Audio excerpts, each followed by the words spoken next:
of gobble up the headlines even when they're not playing. Sinner out of Cincinnati with a right knee injury. I think that's all we know. It doesn't seem like... All right, let's get into the news of the week. Because two players are dominating headlines, even though neither of them is stepping on a court right now. It's one of those weird stretches in the tennis calendar where the biggest storylines are happening off the scoreboard entirely. And honestly, that tells you a lot about how much these two guys matter to the sport right now. Carlos Alcaraz has pulled out of Cincinnati with a right knee issue, and that's basically all we know. Classic Alcaraz. He's not going to tell us anything more than he absolutely has to. No confirmation on whether he'll be ready for the US Open, nothing beyond the bare minimum. And I'll say something nobody wants to hear. Coming back from time off and having your first tournament back be best of 5 is genuinely hard. That puts the US Open itself in real doubt. I'm not a doctor. I don't have inside information. This isn't one of those episodes where I claim to know something you don't. But when a player has been this careful, this deliberate about protecting an injury, and then suddenly he's thrown into a possible 5-set opener to slam, that's a real risk. It would go against everything his team has done to manage this so far. Is that more physical or mental? Honestly, it's about reps. You can think your body is at 100%, but the first time you're 4 hours into a match, it feels different. Every time an athlete returns from a long layoff, that first outing, the team sits down afterward and asks how it felt. What was different? How do we adjust?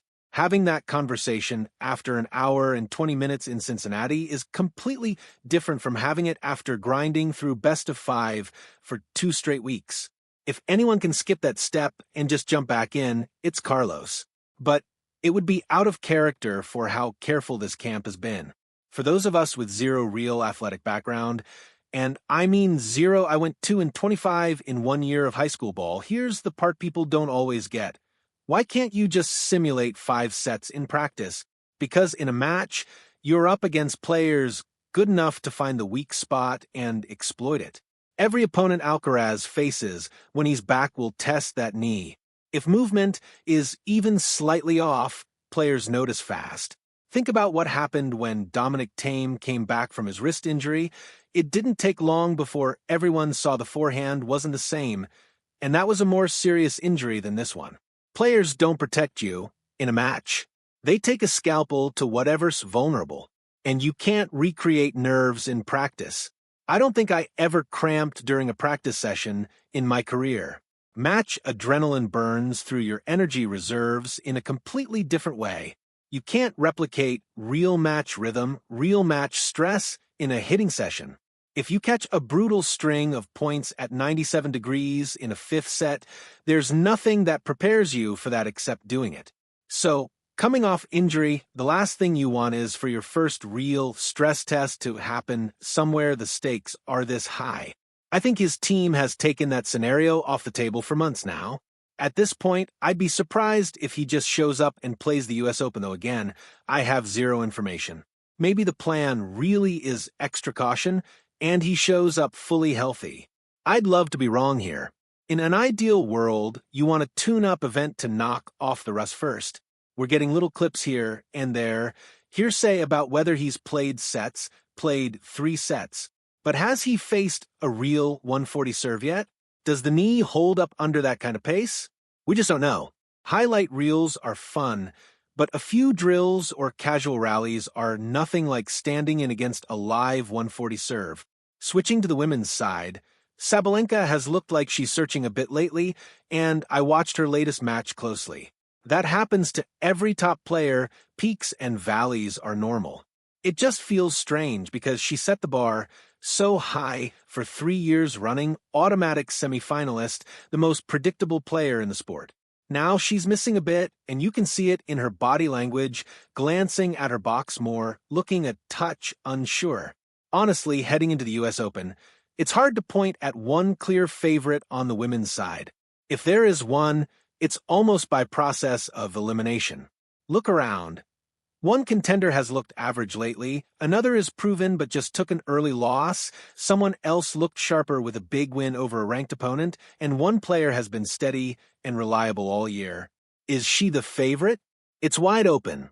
Unless Sabalenka catches fire in Cincinnati, if she wins there, she instantly reclaims favorite status. She doesn't need much to get back on top, one big result, and she's right back in the conversation.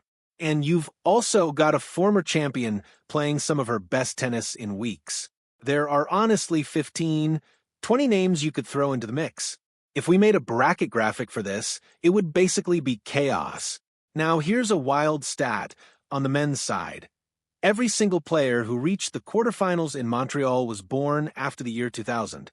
Let that sink in. I started on tour back in 2000, makes me feel ancient. Good to see some familiar faces back in mix too, and a couple of these young guys are clearly tour finals bound. One of them in particular is criminally underrated right now. He's not overpowering anyone with serve speed. He wins through depth, precision, and the way he creates space on the court without ever looking like he's swinging for the fences. He just quietly opens up the court and walks through the gaps his opponents leave him. Early on, people doubted the consistency would hold up without a huge serve. He's flipping that narrative completely. And within 6 months, he could be nipping at the heels of the top-ranked American. Quick trivia for you. Out of the 8 guys who made Masters quarterfinals in Montreal, who leads the ADP in total quarterfinal appearances this year? I'll give you a hint. It's not the obvious pick. It's the guy who plays constantly and has quietly racked up 10 of them already, not the newer breakout, name everyone assumes. Before we get to that, one more thought on the men's side. What's genuinely rare right now isn't the talent itself, it's how many of them are peaking in the same handful of months. Usually you get one breakout guy a season. Right now, it feels like an entire generation arriving at once. Coming up after the break, we're bringing back a former world number 4 who tore his Achilles and is now working his way back, a great follow-up conversation, and you'll want to stick around for it. It's a story about patience, about rebuilding trust in your own body, and honestly, it's one of the more grounded conversations we've had on this show in a while.